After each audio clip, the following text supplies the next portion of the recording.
Hey guys, this is Tiffany, and I'm back to talk about the newest episode of the Orville called Cupid's Dagger.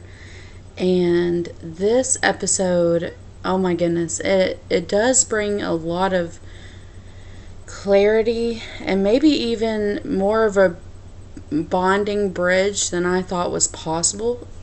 Excuse me, between Ed and Kelly. Basically, it opens with this hilarious karaoke scene. And, Kelly's singing, and then Bordis is gonna get up there and sing My Heart Will Go On. And, of course, I'm over here like, okay, let's go. I'm ready. Like, I just need to hear this. And half of me is expecting to have him to have, like, this, like, awe-inspiring, like, shocking, operatic voice or something. And the other half of me is like, this is going to sound horrific. But we don't get to find out, unfortunately. Before he can launch into Celine Dion's My Heart Will Go On, they are paged to come to the bridge. And basically they find out that this artifact has been found, and it's on this planet where the two races are warring over this planet. And there's been a lot of bloodshed, a lot of bad stuff going on between the Beridians and the Navarians. And this artifact, basically they have come to this conclusion that this can give them an insight over to who truly should be over this planet, who should have, this planet as their own based on the DNA that it contains. So they need a neutral party to come in and do this with an archaeologist of some kind. So they decide to have the Orville be their neutral party in this. So basically they're like, okay, let's get this forensic archaeologist to come in. They get the artifact on the ship, and so this ship shows up, and like we see Alara's panic when she's looking at the manifest, and she's like, oh no, I need to stop it. I need to stop this ship from coming in. And so she's like sprinting down the hallway to stop them from, bringing the shuttle in. It's already there, and Ed and Kelly go out to meet the ship, and who should step out but none other than Derulio. This is the blue alien that we've heard about since episode 1 that Kelly cheated on Ed with.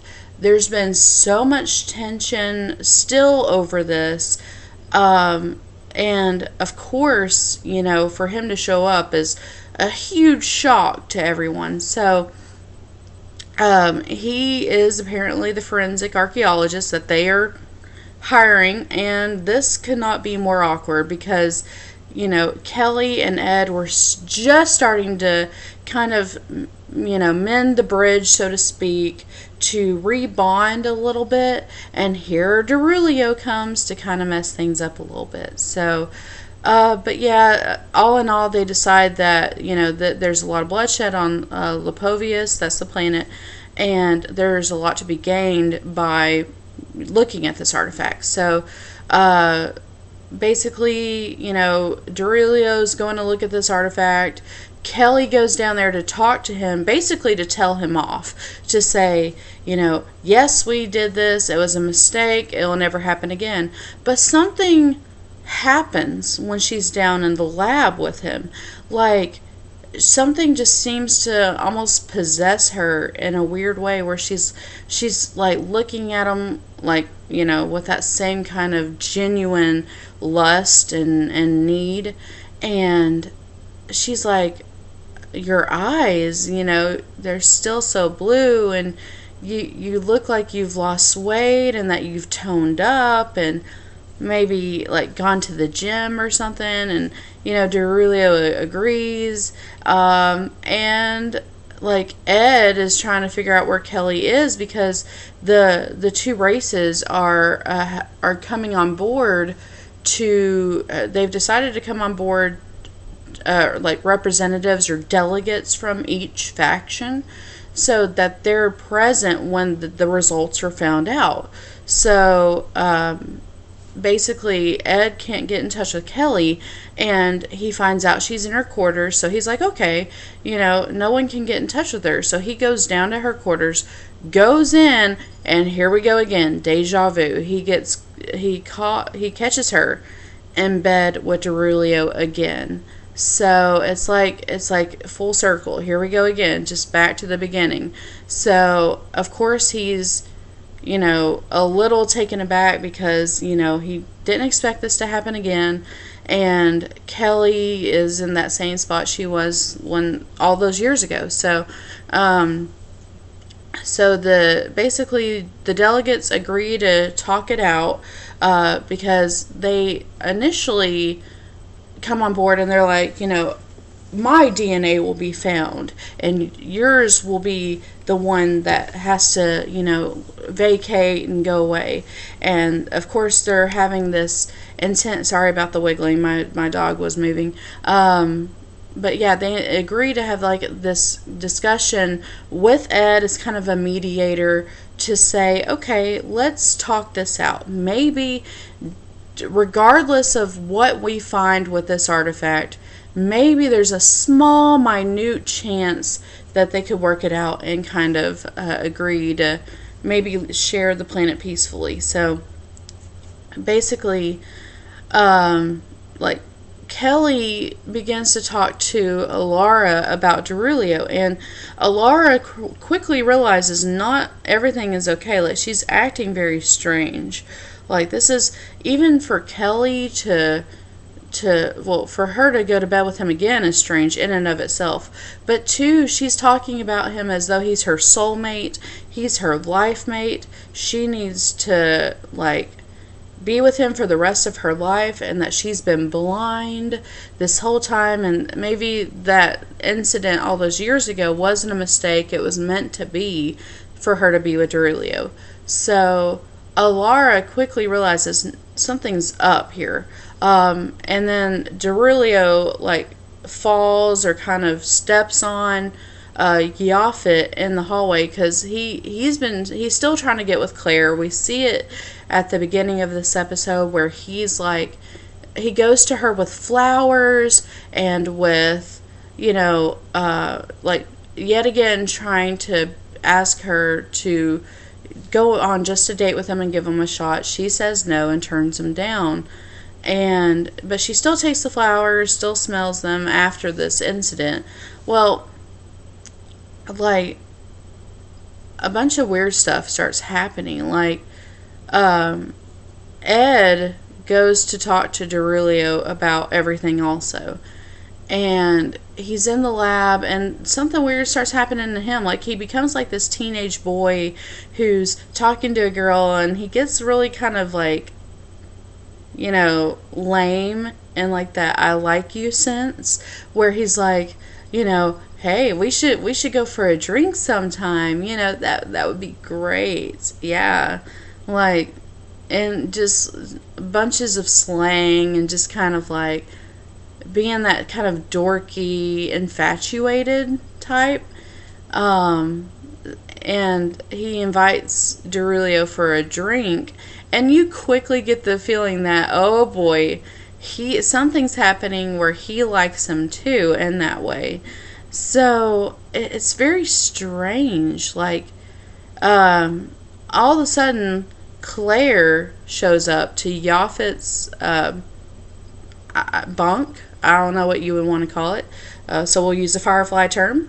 She shows up to his bunk, and in like this really, really like sexy dress, very nice dress, and like her hair's done up, her makeup's done really well, and she's like, how you doing? I basically, like, Yaphet believes she's changed her mind, and she agrees to like hang out with him. And like, you see where he stays, and like, he's this blob of, like, I don't even know what you would call it, but like goo of some kind, like a gelatinous form. And like where he sleeps is like it looks like almost like a rounded kind of square without the edges, a bed, and he becomes like flat in it.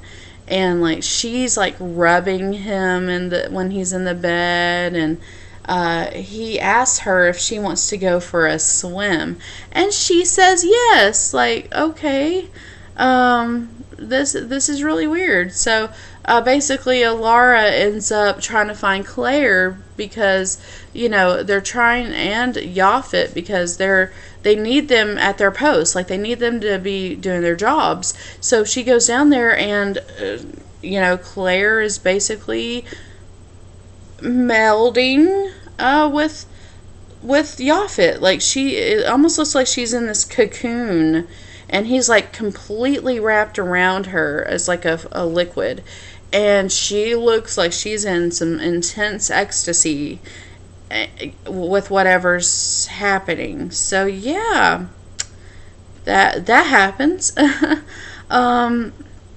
And here we go again. Like, Claire starts talking about Yaphet being her soulmate. So all of a sudden, there's a lot of different soulmate talk going around here. And yet again, Alara knows without a doubt that something is very strange.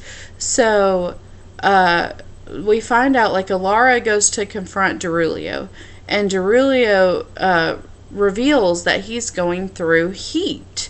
That his species, when they go through heat, they emit this pheromone that is like transferred through like heat, by touch, different things like that. So whatever his pheromones are when he goes through heat apparently affects these other people. So like so now we have an answer. And he also says it's rude for him and his race to refuse sex or to turn it down. So basically, like, Ed and Darulio are getting naked, and you obviously know that they're going to be intimate as well. Like, Ed is very interested in him. Like, they all have drinks together. Like, Ed and Darulio and Kelly are like sitting at this table together very awkwardly, and it's almost like now, instead of being, they still have that like heat against each other, like that debate type thing where, well, you cheated on him, and now this is going to come you cheated on me with him, and now it's going to come full circle because now we're going to be together, and it's just very strange. So Ed and Darulio are getting naked. Kelly's in her bunk eating ice cream. Woe is me. He's with Ed right now instead of me kind of feel. And like, Claire goes full on fatal attraction with Yaphet. Like, he finally goes down to engineering to do his job and work as he's supposed to. And Claire, like, tracks him down, like, where have you been? You haven't answered any of my messages for, like, 5 hours. And this is, like, she goes full on fatal attraction, like, pointing a gun at him. Like, doesn't ever want him to leave her side kind of reaction here.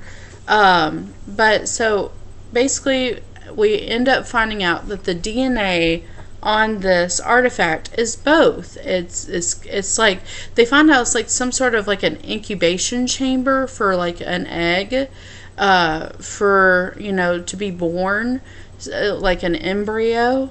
And apparently it shares DNA from Bruidians and from Navarians. So Darulio, because of everything that's happened, comes up with an idea. And his idea does definitely work. He is able to touch one of the races, the Bruidians or the Navarians, or maybe both, and he gets them to shake hands, and through that touch, they are able to inject or somehow enough of Darulio's DNA to where they have that attraction and bond with those pheromones. So they become soulmates with each other, which of course we saw coming between the Bruidians and the Navarians. And so this war is already going on because they've gotten impatient and basically set their entire fleets against one another yet again. And so they've called a ceasefire and basically reveal to the world that they are peaceful, that they've formed this bond, and that there doesn't need any more bloodshed. None of that's needed anymore. And you wonder how long it's going to last, because we find out that this effect, or these effects from Darulio's DNA, typically last about 3 days. So you're not really sure how long it will last, but hopefully long enough where some sort of peace can be found and made. And then we find, like, Kelly asked Darulio an interesting question. She says, all those years ago, were you and he when we originally got together? And he's like, I don't know, but maybe. And so that question is raised. And Kelly and Ed kind of share a look, because now that they're over this effect, or whatever it is, from Darulio, and Ed has experienced it himself, it's almost like they understand one another now, or that he understands why she would do that with Darulio. And they kind of look at each other and kind of acknowledge and kind of have that nod of understanding. So while initially this looked like it was going to cause an even bigger wedge between them, now by the end of this episode it looks like it may make them like bond even more, because now they've both gone through it and experienced this effect, and now it's really brought into question how in control of her faculties she was when she initially went to bed with Darulio. And so with this episode, Cupid's Dagger, wow. We really have a lot of questions answered about who Darulio is. Like, I've always wondered, like, what he looked like why she would do that. Yes, Ed was gone a lot, and maybe that's how she kind of answered it in her own mind, maybe. But now that we have a clearer idea of how his species works, that they don't turn down sex or anything like that, that they do this, and that they do go into heat, and it does cause this crazy reaction. Maybe now there's more of an answer to what has happened. Poor Claire, I don't even know how she's going to handle this. Like, when obviously it's going to be awkward between her and Yaphet for probably a little while, so I'm not really sure how that's going to work out, but we'll see. But yeah, what an episode. This episode, yet again, like, the Orville is really bringing all 10s across the board since episode 1. There's not been much for criticism. Even if they're parodying things or doing funny stuff like they did with Bortus at the beginning of this episode, they still always, by the end of the episode, bring it home to another point, or another thing that always keeps you thinking, like, what if? It always tends to be profound in a way. It always tends to be that aha kind of thing. So yeah, look at how this is going. This is insanely good. So I definitely will continue to watch it. This has been one of my favorite shows of like a science fiction variety that I've watched in quite some time, actually. It's what I've been missing since Firefly. So I'm really loving it. Definitely will continue to watch it and review it with you guys. We'll be also reviewing The Walking Dead we've already reviewed Stranger Things 2. We will continue to review Star Trek Discovery and Ruby. We'll be reviewing Westworld when it comes back, as well as Game of Thrones and Doctor Who when they start back as well. So definitely check that out. I'm also doing unboxings of Loot Crate and Loot Anime. I've actually got the fandom of the month right here that I'll be doing next. We do Scotchbox Japanese Snacks. We do Owl Crate. We do, I'm getting Anime Bento. There's so many different ones that we do. So check those out. I'm also giving away a copy of Destiny 2. And you literally have less than a week. The drawing is this Friday. So if you haven't already, definitely check out the video on how to win your copy of Destiny 2. Go ahead and subscribe, because that is not our last giveaway for this year.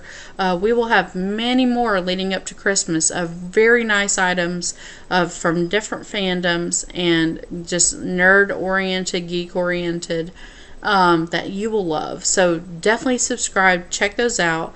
And also you can like us on Facebook at facebook.com/thenerdettes. And we really appreciate you guys watching. Hope to see you back again soon. Bye, guys.